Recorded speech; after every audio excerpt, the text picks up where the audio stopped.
आज उनके मुंह में दही जमा हुआ है, लॉक है, जबान पे ताला लगा हुआ है, बात तक नहीं कर रहे हैं। जो हमारे चीफ मिनिस्टर हैं उनने एक स्टेटमेंट तक नहीं दिया। आपने देखा सोपोर में आर्मी ने कैसे उस आदमी को मारा, वसी ब्रॉड डे लाइट में मौत हुई है। फिर हमने देखा कैसे कठुआ में एक 25 साल लड़के को, आदमी को, मक्खन दिन को उठाती है पुलिस, वहाँ का SHO कठुआ का, एंड ही इज टॉर्चर्ड, और उनको इतनी बुरी तरह से टॉर्चर किया जाता है कि 2 दिन बाद खुद उनकी मौत हो जाती है। तो यहाँ की जो सरकार है वो साइलेंट क्यों है? आपको कुर्सी से प्यार है ये हमें पता है, लेकिन कुर्सी से आपको इतना ज्यादा प्यार है कि अब आप लोगों को एक सेंस ऑफ सेफ्टी नहीं दे रहे, डिग्निटी नहीं दे रहे, सिक्योरिटी नहीं दे रहे। लोग तो आपसे यहाँ ये एक्सपेक्ट करते थे कि LG एडमिनिस्ट्रेशन और आप में यही फर्क होगा कि कहीं ना कहीं अकाउंटेबिलिटी होगी, but unfortunately there is no sense of accountability, there is no sense of safety और सिक्योरिटी फॉर द पीपल। हम वो मानते हैं, लेकिन सबसे पहले मुझे बताइए, आपने तो मंशूर में ये भी कहा था आप PSA रिवोक करेंगे, तो तब आपने ये चीजें सोची नहीं? अगर पुलिस आपके कंट्रोल में है भी नहीं, what stops you from issuing a statement? What stops the chief minister from visiting Kathua, जहां मक्खन दिन की फैमिली bereaved है, you know they morning his death? What stops you? आपके पास आवाज तो है।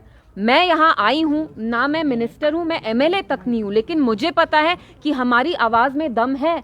तो अगर आप सरकार में हैं, आपके 50 MLA हैं, तो आपकी आवाज में तो बहुत दम होगा। करिए पुलिस को क्वेश्चन, करिए MHA को क्वेश्चन, क्यों नहीं दम है आप में? क्यों नहीं आप क्वेश्चन कर रहे हैं? क्योंकि जब से NC जमात बनी है 1947 से, इनको बस कुर्सी प्यारी है। हर एक एक्ट जो दिल्ली का है जिसमें उनने यहाँ के लोगों को धोखा दिया, वो नेशनल कॉन्फ्रेंस ने कहीं ना कहीं नॉर्मलाइज किया है। तभी मैंने तो शुरू से कहा कि ये यहाँ पे जो 370 लिया गया नेशनल कॉन्फ्रेंस, अब उसको नॉर्मलाइज करना चाहती है। आपने देखा 3 दिन पहले जब बिजनेस रूल्स आए, बिजनेस रूल्स में also they completely brushed aside 370 and they legitimizing whatever happened here. तो हम जानते हैं इस जमात को तो हमेशा कुर्सी से ज्यादा प्यार रहा है, तो कुर्सी की आड़ में ये यहाँ के लोगों को they throwing the people of JNK under the bus, which is very unfortunate.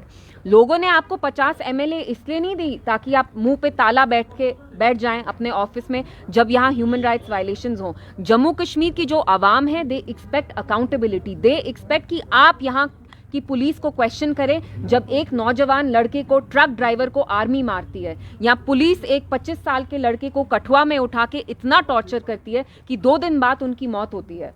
So people expect you to hold the police also accountable. तो बात करिए, चलिए पुलिस आपके अंडर नहीं है, कम से कम आप स्टेटमेंट तो इश्यू कर सकते हैं। What stops you from doing that?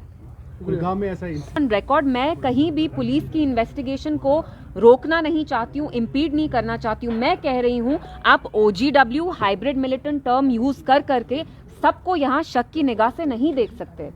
हर एक नौजवान जम्मू कश्मीर का मिलिटेंट नहीं है, OGW नहीं है। तो प्लीज अगर आपको इन्वेस्टिगेशन करना भी है, बी सेंसिटिव इनफ कि आप यहाँ के जो लोग हैं उनके फंडामेंटल राइट्स को वायलेट नहीं करें।